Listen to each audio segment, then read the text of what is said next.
Hey guys, കുറേ കാലത്തിന് ശേഷം ഇതാ ഞാനൊരു വീഡിയോ കൊണ്ട് വന്നിക്കാണ് കേട്ടോ.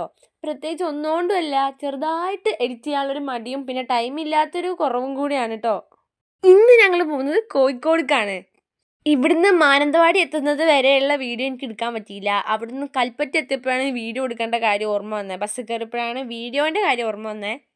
പിന്നെ ബസ് കയറിയ കുറേ ദൂരമൊക്കെ യാത്ര ചെയ്യണ്ടല്ലോ. തിന്നലും മസ്റ്റാ. നാരങ്ങ, ഡാർക്ക് ഫാൻസി, ബ്രൗണി, അങ്ങനെ കുറേ സാധനങ്ങൾ കരുതിയിട്ടാണ് ഞാൻ ബസ് കയറിയത് തന്നെ.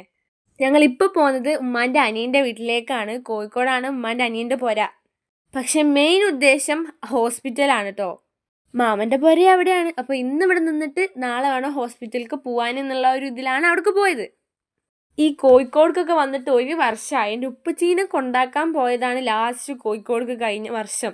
പിന്നെ ഞാൻ ഇന്നാണ് പോകുന്നത്. പിന്നെ ഉപ്പച്ചി ഉള്ളപ്പോഴാണ് നിങ്ങൾ ഇടയ്ക്കൊക്കെ ഇടയ്ക്കൊക്കെ പോക്കുണ്ടെങ്കിലും ഇപ്പോൾ ഞാനും ഉമ്മച്ചിയും മാത്രമാണ്. താത്ത ഹോസ്റ്റലിലും കൂടി ആയതുകൊണ്ട് കൂടിപ്പോയാൽ നമ്മൾ മാനന്തവാടി അവിടെ അപ്പുറത്തേക്കൊന്നും പോകാറില്ല. അതുകൊണ്ട് തന്നെ ഞങ്ങൾ എവിടെയും വിടാത്തതുകൊണ്ട് തന്നെ സ്കൂളിൽ എവിടെ ഒരു ട്രിപ്പ് വന്നാലും ഞങ്ങളെ വിടുംട്ടാ. പറഞ്ഞു കോഴിക്കോട് എത്തിയതന്നെ ഞാൻ അറിഞ്ഞില്ല. ഈ വീഡിയോ കാണുന്ന പോലെ ഒന്നല്ല കേട്ടോ. ഇരുന്നിരുന്ന് ഞങ്ങൾക്കൊരു ഊപ്പാട് ഇളകീനെ. കോഴിക്കോട് പോകുമ്പോൾ ഇത്രയും ദൂരം ഉണ്ടെന്ന് അറിയുന്നത് ഇന്നാണ് കേട്ടോ. ഇത്രയും കാലം യാത്ര ചെയ്തിട്ടും ഇത്രയും ദൂരം ഉണ്ടെന്ന് മനസ്സിലാക്കിയത് ഇന്നാണ്. പിന്നെ കോഴിക്കോടത്തെ പ്രൈവറ്റ് സ്റ്റാൻഡ് ഞാൻ ആദ്യമായിട്ട് ഇപ്രാവശ്യം പോയപ്പോഴാണ് കണ്ടത് കേട്ടോ. അവിടെ അല്ലേ നമ്മളെ സ്റ്റാൻഡ് പോലെ അല്ല. അവിടെ ഓരോന്ന് ഹോൾസെയിൽ റേറ്റിന് ഇങ്ങനെ ഇരുന്ന ആൾക്കാർ വിൽക്കുക. അത് കാണാൻ തന്നെ അടിപൊളിയായിരുന്നു കേട്ടോ. പിന്നെ ഞങ്ങൾക്ക് അവിടേക്ക് ഡയറക്റ്റ്ലി ഉള്ള ബസ്സൊന്നും കിട്ടിയില്ല. അതുകൊണ്ട് തന്നെ ഞങ്ങൾ വേറൊരു ബസ് വിളിച്ച് അവിടെ നിന്ന് ഓട്ടോ വിളിച്ചിട്ടൊക്കെയാണ് പോയത്.